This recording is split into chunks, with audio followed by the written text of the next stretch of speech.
Hello, everybody. Welcome to today's episode of Build Value by Choice. I'm your host, Nana Bonsu, President and CEO of Infinite Horizons Incorporated. Infinite Horizons focuses on helping small business owners gain a competitive advantage in the workplace, in the business world, especially against larger fishers out there. Our website is www.infhorizons.com. And this podcast focuses on, it's almost like a virtual board of advisors. And every week we focus on either bringing in experts or even myself to talk about specific aspects of business life that are of interest to business owners out there and business leaders out there. This week we have on a special guest who is going to talk about work-life balance and how that impacts the lifestyle of business owners and business executives. His name is Joseph Wojo and Joseph Wojo, and Joseph. Jason, yep. Jason Wojo is CEO of Lifeonaire, and Jason actually came as a student to Lafayette back in 2019, and his gratitude for Lafayette's message and philosophy, along with his desire to empower and encourage others, led him to becoming not just a titanium coach, but working all the way through to now running the company as its CEO. Yeah. He has spoken and shared with audiences of all types and has impacted their lives and legacies of thousands, walking them through the proven Lifeonaire process of creating a life and business they love and how you can be next. He lives in Raleigh, North Carolina with his beautiful wife and 3 daughters and has a dog named Rusty. Welcome to the show. Hey, I am so excited, man. Thank you for sharing me with your audience, and I can't wait to dive in here. Wonderful. And my apologies for confusing Jason with John, but that's for another day. I owe you one. That's good. It's all right. Can you, for people that don't know about Lifeonaire and what you guys do and your philosophy, can you share a little bit about what your mission is and how you're making a difference out there? Man, yes. So Lifeonaire, now it sounds like a weird word. Just think of the word millionaire, except with life. And, and it's ironic that I know a lot of Lifeonaires that are millionaires, but I know very few millionaires that are Lifeonaires. And we can talk more about that later and why I think that's true. Our whole MO is, how do we help business owners, specifically small business owners and real estate investors, entrepreneurs? How do we help them live the life that they want to live and create and structure a business to support that life?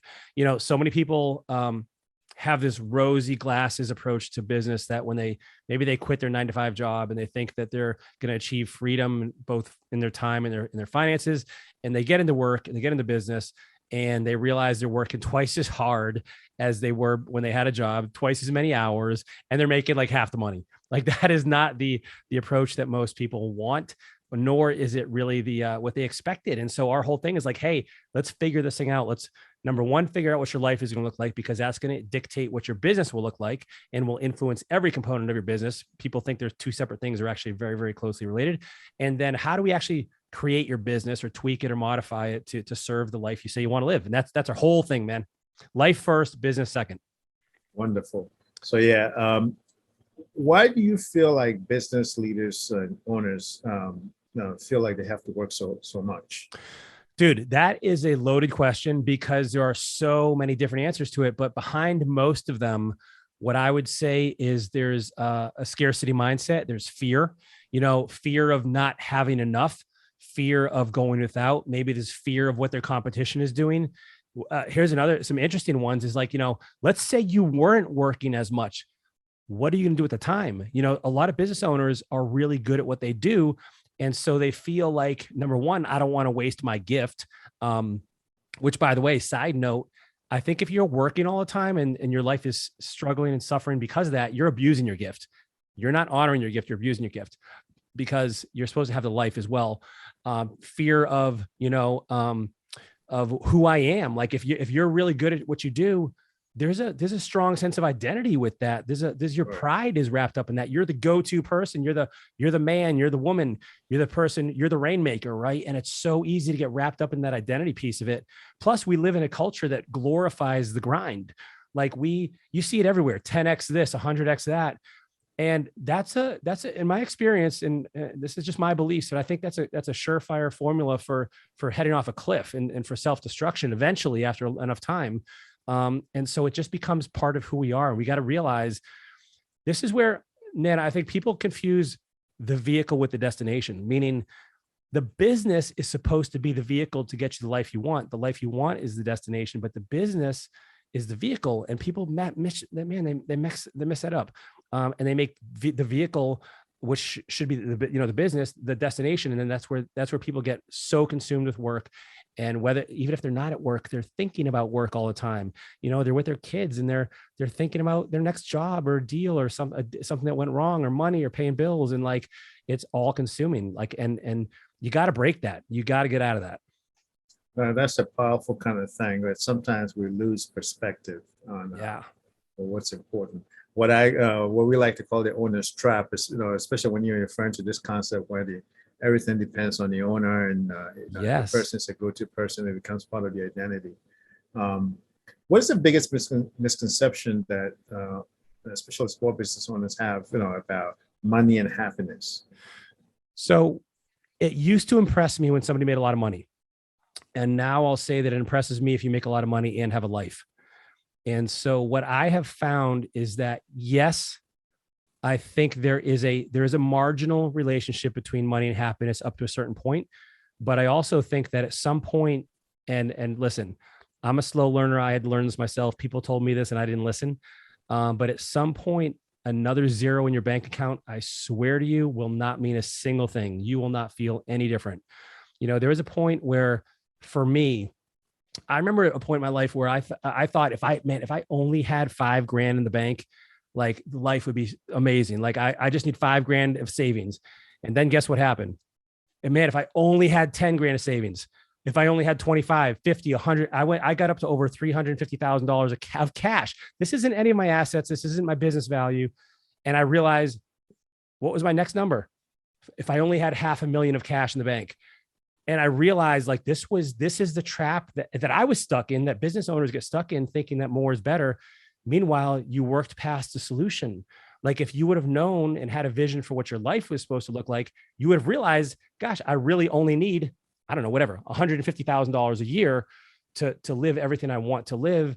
And so meanwhile, we work past the solution. So yes, I think there's a relationship between money, but it's way less than you think it is. And I'm not talking about people that are struggling. If you're making, 30, 40 grand a year, and you got a family, that's tight. That's tight. I'm not going to dispute that.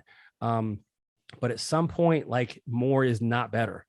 And I know you help business owners with this too, is like, at some point, as you scale, things get more complex. There's more moving parts. There's a lot more things to consider. And so it's just not as rosy as people would think, and so I think people get to keep an eye on that too. And keep an eye on this. Like, do I only want to make that money because of my ego? Is it because I want to accomplish something? Which I'm not saying it's bad. Just be honest with yourself if that's what you're really after. Yeah, and one of the things that we've noticed is that there are different categories, broad categories in general. There are business owners that are just interested in growth, where it's almost like a competition thing, right? Yeah. Like I have the biggest car, I have a V8, and somebody has a V12, and therefore I got to kind of one up them. And then there's business owners that just want freedom and independence, and the business becomes the vehicle to achieve that. And then there's others that just want to master their craft. And I guess for those type of people, they're not really operating as a business. They're more operating as self-employed, just like their job. And when you're not there, there's no business type of thing. That's dangerous. I can see there's a lot of reward in that, and people like working with their hands. But what you just said is so true. And if something happens to you, you may be in trouble. Like, if you haven't set things up correctly, that it's completely dependent on you. Yeah. How do entrepreneurs manage the work-life balance situation? Man, I think the first thing, like, if I were to give somebody advice, the first thing would be, like, create a vision for your life. Like, really create the vision for your life. And what that is a detailed kind of a roadmap, a plan, a blueprint, whatever word you want to use, for what do my days look like? What does each component of my life look like? From health to finances, to relationships, to your spiritual life, maybe even if that's important to you, and all these different components. And when you do that, you'll first of all know what you want for your life. And then from there, you can start to work on work-life balance. And so, we have an event where we walk people through this, and oftentimes people will create their vision. You create a calendar. We have people create a calendar of, hey, what does your ideal week look like? And then once you put down all the things you want to do, then in the places that don't have anything written, now we figure out how we can work within those hours to give us the life we want. And so, but the work-life balance thing, I think is, and let me also say this, in all fairness, there are seasons to life in business. There are seasons where you're going to be working harder than you want to. And there's gonna be seasons where you're gonna be working less than you want to even. And so you got to give yourself some grace with this. But I think it starts with a vision, because if you don't have, so the vision is really, and I know I hate using this word because it's so cliche now, but it gives you your why. Like, why do I need to work, no more than 4 hours on a certain day? Well, it's because, like, if I don't, I'm going to give up my time. I want to pick up my kids from daycare early, or I want to be home when they get out of school, or I want to have date night with my husband or wife or my spouse, or, or I want to get to the gym. And which of those do I want to give up if I work over that 4 hours? And the answer, if those things are really important to you, is going to be none of them. Like, I don't want to give any of them up. So that's how I think you achieve work-life balance, is having a clear picture of what you're sacrificing by working too much, because I think otherwise, if you don't have that, you're going to be like, well, what else am I going to do? Like, I don't have anything planned. I may as well work. Why not? Like, what's the point? Well, I'm good at work. I like work. I'm going to keep working, So I think that's, for most people, the first step. You have a process called SEED, SEAD, that is helpful for business owners who are overworked and overwhelmed. Can you describe what that framework is? Yes, I love this. And so this is a patent pending formula we've developed at Lifeonaire, and it stands SEAD. And it stands for the strategic elimination is the E, automation, the A, and delegation, which is the D. And so this is SEED, SEAD. And here's the rule for it. And so if your listeners are taking notes right now, this is something they'll want to remember. You never delegate something that you can automate, and you never automate something that you can eliminate. Let me say that one more time. Never delegate something you can automate, and never automate something you can eliminate. And so when you take this process through those steps, so the first thing you're going to do is look at your business through imagine like you're moving your house, and this is and you got a whole, and it's super expensive, and you have tons of stuff that you look at, and I want you to look at it with a very critical eye, is like, what can go? What do I really not need? Or what's adding marginal effectiveness to my business? Or marginal like profit to my business, or what's giving me 2% of profit, but it's taking up 10% of my time. Like, look for those kinds of things to eliminate. It could be people, it could be positions, it could be roles, it could be products, it could be services, like an offering. What can I eliminate? And one of the criteria we use for that is the 80-20 rule. We can talk more about that later. And then from there, the next step is like, hey, what can I automate? So this is, by the way, I love automation. I have become a full-on automation addict, AA, right? Automation addicts. Yeah. And AA. Right. And so this is so great, because your automation, I look at automation as an employee that does exactly what I want them to do all the time. They don't take vacation. They don't take sick days. They're never, they're never like slacking off, like watching like Tiger King or something, like when they should be working. And it's perfectly done every time if you set it up correctly. And so this is a huge step. Now, and by the way, this isn't the scariest step, but it can be a scary step for people that are like, hey, I usually do this. And like, how is it going to make my customer feel, less personally connected to me if it's automated and things like that? We'll talk about that in a second. And then the last step is delegation. Delegation is no doubt the most challenging part, technically, for the skill side of things, as well as for the business owner. Because like, when you delegate, I mean, how many of us feel like, oh, this is my baby, nobody's going to do it as good as I can do, people are unreliable, people don't care about my business like I care about it. And like, so all these fears come into play with delegation. So what you can't automate, then you go to delegation. The reason this process is important is because it gives you your life back.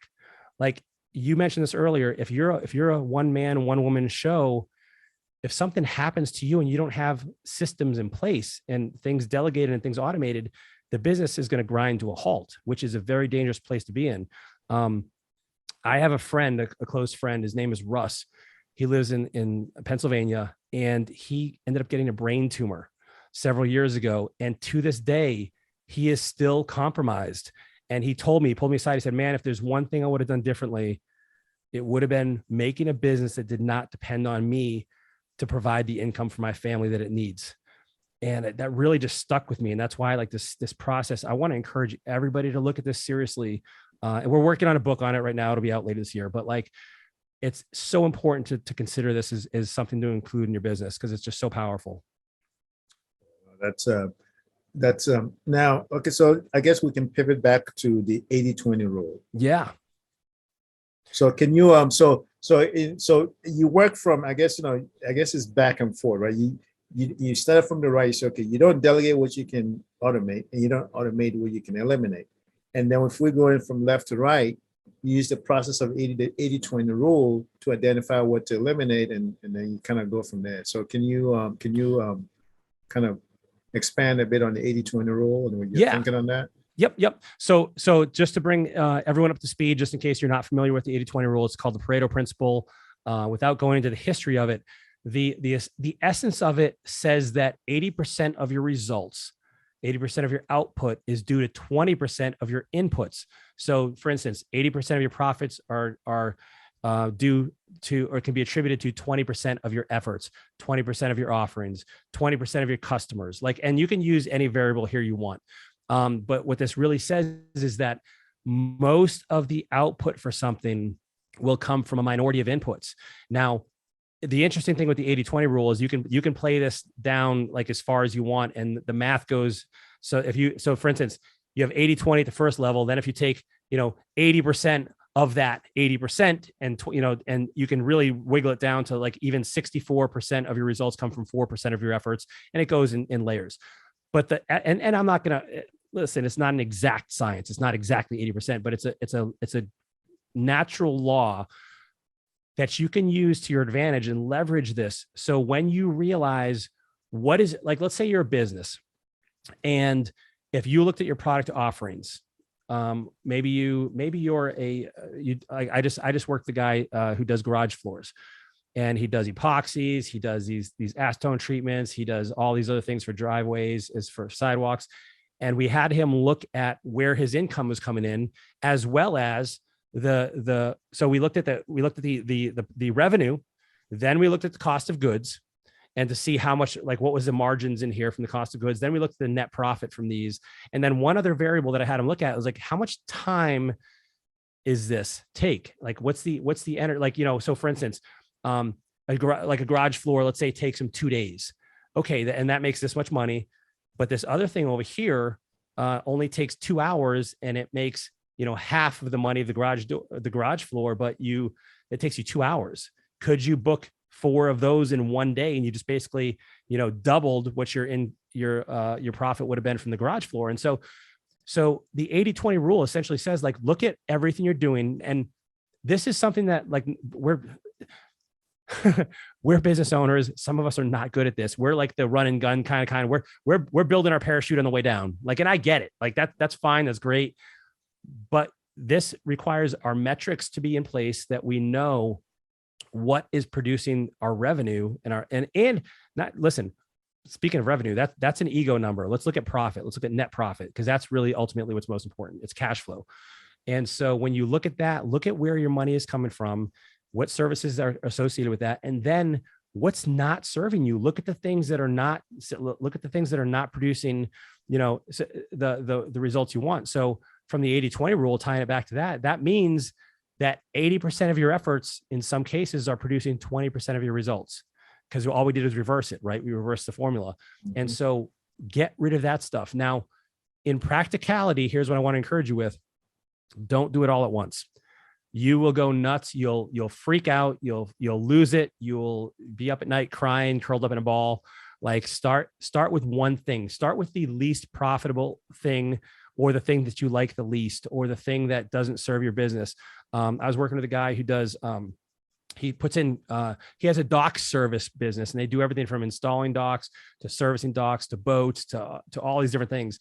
And when he looked at what he was doing, he realized that so many of those tasks were taking him off his eye off the ball for the things that were most profitable. Because what's really underlying this principle is that when you realize what you're doing that is not contributing to your business, when you eliminate that, now that time is freed up so that you can focus on the most powerful thing, the most profitable thing. So it's really double whammy, because now you're free to do the things that are best for your business rather than being stuck in the mundane things that aren't producing for you. That was kind of high level, but I wanted to give everybody kind of an overview of how they can start to do this, and just do it one thing at a time. Like pick that bottom 10%, even like pick the one thing and give it a couple months and see how your business is. Are you more profitable? Are you happier? Are things working more smoothly? And if that works good, great. What's the next thing I can get rid of? And you keep going through it. It's an iteration. It's a cycle. Like this whole seed thing, it constantly revolves. As your business evolves, you're going through this over and over and over again to get more and more efficient and effective. Just probably why it helps to have an outsider, an advisor or a coach to help you just kind of, because once, if you're in the middle of it, sometimes you don't see like how things are evolving, and maybe some things that may not be as applicable or as relevant or as important as it was before. Totally true, man. You're too close to the canvas, right? Yeah. Now we've gotten past the, we're on the A. What criteria, heuristics do you use to determine what to automate? So for me, the first thing I'm looking at for automation are the things that I'm doing repeatedly that really don't need someone to do personally. So for instance, and for me, it started off real simple. And for instance, in Lifeonaire, the company that I run, for instance, we have our billing automated. So, if your billing doesn't go through, you're getting an email from us. And if you don't resolve it, you're getting another email, and then another one, you're getting a text message. That's automated. If you want to register for one of our live events, guess what? As soon as you submit that web form, you are getting your registration information. You're getting reminders for the event. You're getting a pre-event questionnaire so that I can read it. And I use that to tweak the event. That's all automated. We have a survey automated. So every business should use this, by the way. Like, so maybe the ones I mentioned before are a little industry specific, but this one everybody should have.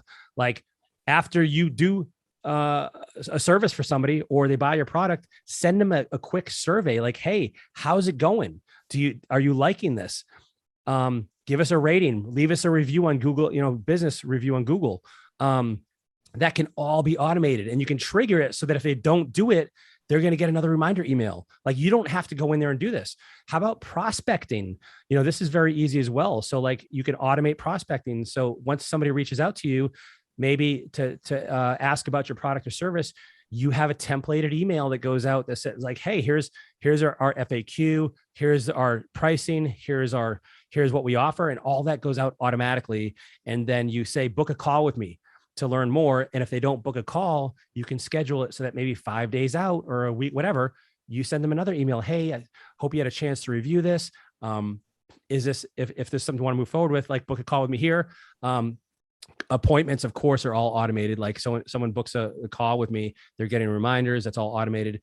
Anything that you're doing more than a few times, per week, invoicing can be automated. You should not be doing that.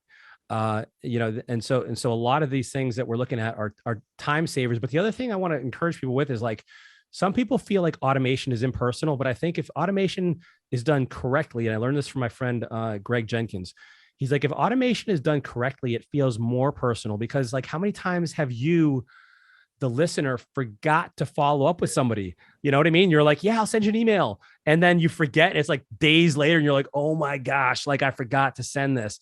And if you would have had it automated, that looks more personal. And so there's so many applications of this. We do, we have sales can be automated, an upsell. Let's say somebody buys from you a certain product and you have an add-on or something else that is complementary to that they could use. It would really benefit them. You can automate that. Like, so as soon as they buy things, you buy it, you can offer them the next thing. You don't have to do that. Like, that's all automated, so it can run in the background without you.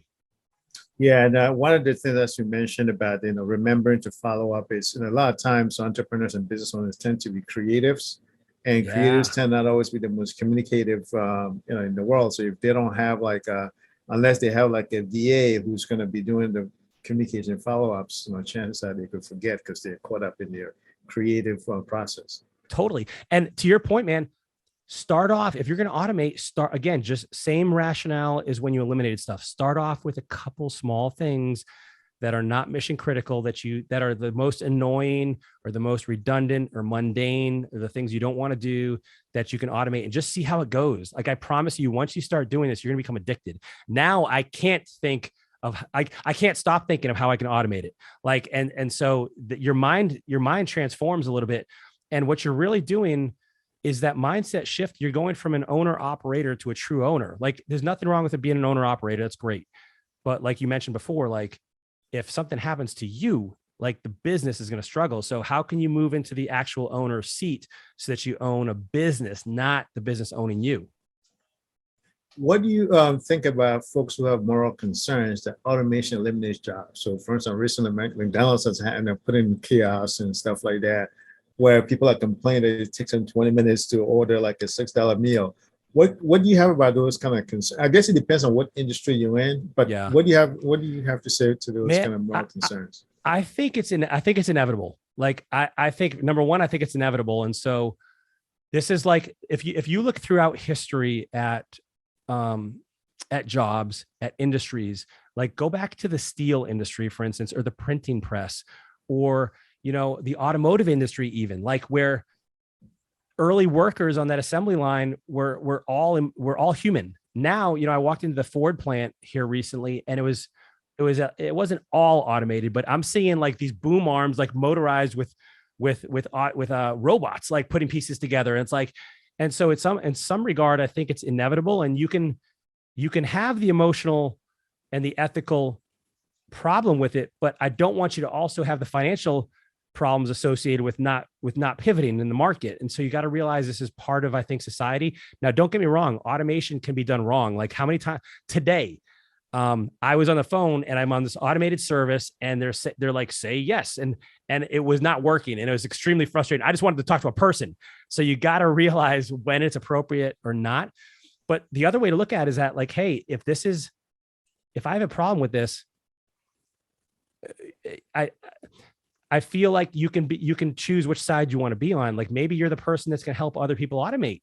And so you're going to still be the human component behind it. Now, I don't know where this is all going with AI, by the way. That's a scary discussion, like, way probably beyond the topic of this podcast. Cause that it could go nuts. Like, this could turn into, like, whatever, Terminator, like, Autodyne or whatever it's called there. But like, I do think that it's just inevitable. And I think we just have to pivot with it, because there are plenty of roles and responsibilities that cannot be easily outsourced. Like, so for instance, like salespeople, that's going to be hard to automate. Like, that, the sales process where you're sitting down with a person and having a conversation with them, that's going to be hard to automate. Like, if you have an expensive offer, maybe someone's not going to buy from you from an email or a newsletter, and you have to get on the phone. Like, and so that could be something that's not easily automatable. And other professions, like, even, but even, I've even, heard of things like, virtual medicine becoming more and more automated, and all these other things. And so I don't know if there's a way around it, man. Like, I see the problem, and my heart goes out to those people, the people that are going to be displaced. But the ones, this is where I think, like, at the end of the day, our ultimate job as a business owner is to be resourceful. Like, and that's really the key that's going to allow you to kind of move forward. And so, you may find a niche where the personal touch, and by the way, like, if you have a problem with it, pick the things in your business that you can't automate and become really, really good at it, because that will make you irreplaceable, versus somebody who has like a skill that is not really, it's just not a high level skill. And so I think that's the only thing you can do. Yeah. And Jeff Bezos, the Amazon.com owner, talks about the future is going to come to us, whether we like it, whether we're ready for it or not. So we might as well just get in the driver's seat. Yeah, that's a great question, though. Yeah, definitely some ethical issues there. Yeah. So we've eliminated, we've automated whatever we can now. We come to the part where we have to determine what we want to delegate. Yeah. How do we determine what tasks we want to delegate or outsource, and what, if any, incremental steps or degrees do we have to make sure that the people or the person we're delegating to, um, the increasing levels of self-sufficiency and responsibility, where the owner doesn't have to be bothered with the delegated activities? So yeah, so let me just tell you right off the bat that delegation is the hardest one of all three for most business owners for multiple reasons. Um, what I suggest people do is, if you've ever seen like a mind map or like a Venn diagram, it's like a tree diagram, right? So it's almost take like an org chart, but then you just can put it on its side, and then you just kind of continue out the branches. What I encourage people to do is really is to break down every single role and responsibility in their business, like everything as detailed as they can. And then next to that, you can put an E, an A, or a D. Now, the D things are the things that we couldn't automate, right? So anything that's left after the E and the A process, those are the things we're looking at, and we're going to put a D next to it. And from those, and the reason why people struggle with delegation is because people are involved. Business is easy until people get involved, right? Employees are probably the number one source of pain and frustration for a lot of business owners. But I don't want anybody to hate me or send me hate email because of this. But 9 times out of 10, it's not the employee, it's you, the business owner, that is the bottleneck, or is that the problem. And what I mean by that is, people assume that because you're good at it, like you're good at creating X widget, or you're good at doing whatever your service or whatever you provide to your customers or clients, that you can train other people to do it. And that's just not true. It is a different skill set. Listen closely. Like, this is not just because you're good at it doesn't mean you can train somebody to do it or manage other people. And so this is a learning curve. You just got to realize, if you're going to be a leader, if you're going to delegate, these are people, right? This is someone's son, daughter, they have spouse, they have kids. Like, you got to, first of all, think of them like that.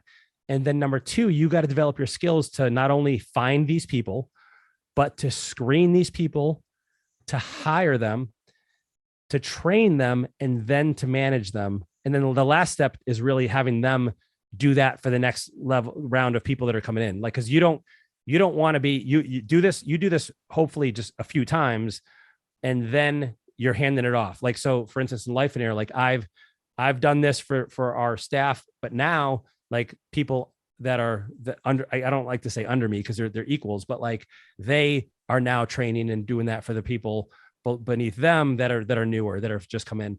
And so the reason this is hardest is because I think there's more skills to master. Like, automation is fairly easy in terms of, like, once you learn whatever tool you're using to automate. We use something called Keep, formerly known as Infusionsoft.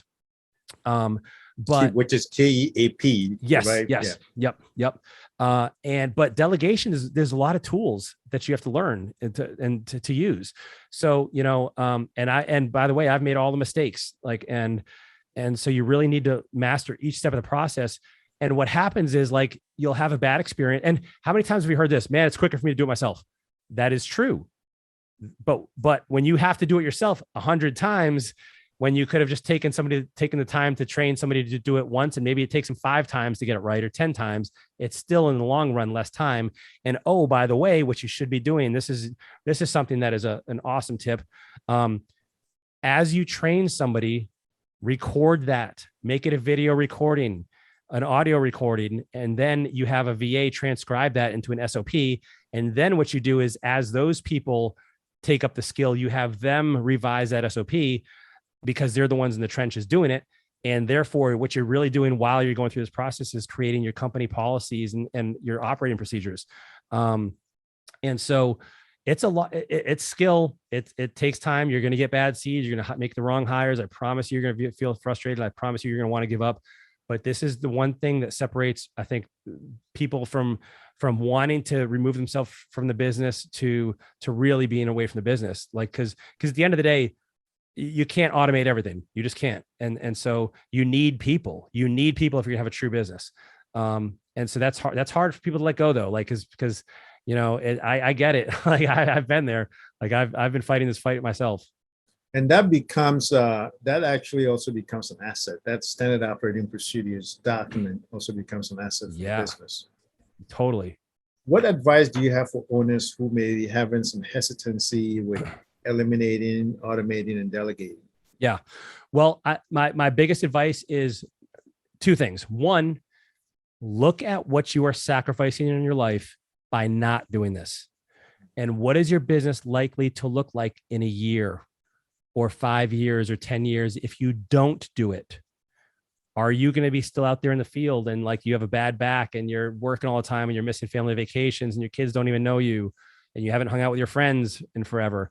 What are you losing by not doing it? And then two, get rid of the idea that it has to be perfect from the start and just start. Pick one small thing to eliminate, pick one small thing to automate, and pick one tiny thing to delegate. Maybe you're going to delegate like the most minuscule risk free task you can that is not going to like sink the business at all. You know, if you're like, for instance, like maybe you're going to just give them something like, hey, I want, if you're you have a product here that is reaching out to customers or something like that, maybe you're going to have them send out a template, something super easy, super simple. And by the way, the one thing with delegation I want to encourage people with is like the step, it goes like this. You do it yourself. It's a 3-step process. You do it yourself, then you watch somebody else do it, and then that person does it independently on their own. You're not just handing them off and saying, here, go. Like that's not going to be good leadership and good management. You got to empower them and equip them to be successful. But as you take those baby steps, they're going to prove their worth. You're going to build your confidence, and you're going to realize, man, I should have done this earlier. Like 8 times out of 10, I'm seeing people say like, man, I should have done this way earlier. I don't know why I waited so long, but it's the small steps. Do not try to go big. This isn't like go big or go home, right? That's not a formula that's going to work. Start small and go slow when it comes to this stuff, and you'll be much happier. Yeah. And then you also build your delegation skills. Yeah, that's right, man. That's totally true. And the army, the military has this thing that what they call the STAR method. I was in the military, but I used to have a boss who was in the military, and he's the one that shared this with me. It stands for like show me, teach me, allow me, review me. So first you show the person you're delegating to, then you teach them how to do it or how you do it, and then you allow them to do it, and then you review how they're doing it. I love that. Yeah. What do you see on the horizon as far as business is concerned, and how do you see Lifeonaire impacting the lives of business owners in the future? Well, I think, yeah. So business, most of the industries that I'm seeing now, of course, the pivot side of things aside with technology and like we mentioned, automation and stuff like that, I'm seeing businesses just about everywhere experiencing a rapid growth post-COVID. Like a lot of things are opening up again. Now, the other thing that's interesting is we've seen a lot of businesses that have not flourished because they have refused to pivot. And so I think pivoting is something, but let me get back up. For instance, food trucks. I had a buddy who has a food truck, and he was going to offices for his food truck business when COVID hit. Well, guess what? Nobody's working at their office anymore because they're all working remotely. So what he started doing is he went to hospitals and was hanging out in hospital parking lots. And I'm like, dude, that's brilliant. Like, and so those pivots are available. But I think as things pick up more and more, there's a mentality of making hay when the sun shines, and I'm not opposed to that. I get it. But make sure you don't get stuck on that treadmill that keeps going faster and faster and faster. And the only way you get off is because you fall off, because that's not a place you want to be, and it hurts. So as business is getting better and better, just make sure that you're keeping the finger on the pulse of like, hey, when is enough? When can I, because I think as entrepreneurs and business owners, we have this mentality of like, hey, bigger is better. I'm going to take over the world. I'm going to dominate, and that's cool. Except when you work past a solution, like we talked about before. And so I think as business owners get more and more busy, they gotta really work on creating that vision for their life. And that's gonna, and people sometimes say like, oh, Lifeonaire, this is a misconception. People are like, oh, Lifeonaire is about taking it easy and living on a beach and retiring and being lazy bums. I'm like, no, that's not Lifeonaire at all. Lifeonaires are some of the hardest working people I know, but they do it within very, very narrowly and rigidly defined windows in your life. So they don't sacrifice things. And so that's what I'd encourage for business owners as they get busier, start to have a thermometer on the temperature of things in your personal life. Like, like business is going great and I'm making all this money, but gosh, my husband's really mad at me because he says we haven't had a date night in 6 months. Well, take a look at that, because that stuff's all interlinked and that's going to hurt if things go south. And so I think that's one important thing as businesses kind of move forward that I'd look for. And you meant your question about Lifeonaire, like we're here to really do two things. One is like help people create the vision for their life. And we do that through our Get a Life Getaway. And then like we have our business builder workshop, which is like, hey, how do you actually, you created your vision and you decided that you want to work 20 hours a week. How do I do that? How do I seed my business? And that's what the business builder workshop does. And that's kind of like all we do. Like that's our, our 1-2 punch for people, for business owners and entrepreneurs that we found serves our clients the most. Wonderful. Any final takeaways for our audience? Yeah. Enjoy business. It is meant to be awesome. It's meant to be fun. You don't have to choose between having a great life and a great business. I'm giving you permission to have both. And I think the aspiration of making a lot of money is the wrong bar. It's the wrong bar. It should be making a lot of money and having a great life. And like, that's what it's all about. And then when you have time and financial freedom and you enjoy what you're doing in your business because you've eliminated the stuff you don't want to do, you've delegated the stuff you're not good at, you've automated the stuff that's annoying for you. Like, it's awesome. Like, it should be fun. Like, you wake up every day excited for what you get to do versus dreading going to work. That's totally realistic, totally possible, that I want everyone to achieve. Wonderful. That's good. Well, thank you so much, Jason, for joining us. Thanks for having me, man. That was wonderful. How can people get in contact with you or follow your work, and if they want to follow with you? The best two places, lifeonaire.com is where they can learn about our offerings and our events. And then if they want to, we have a private Facebook page. If you just type in Lifeonaire, you'll see it's a private page where just discussions about Lifeonaire are going on every single day. And we have people kind of just chiming in and helping each other. The one thing with Lifeonaire that's awesome that has been a tremendous blessing is we've managed to attract a lot of people that just love to give and love to help others succeed. And so you can get in there and be part of that. There's no cost for that at all. And we're going to have that information in the show notes as well. So for people that may be driving, they can at least read it later.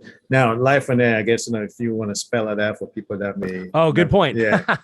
Yeah. It's LIFE, Life, ONAIRE. And that's lifeonaire.com. Just think of the word millionaire, except with life in front of it.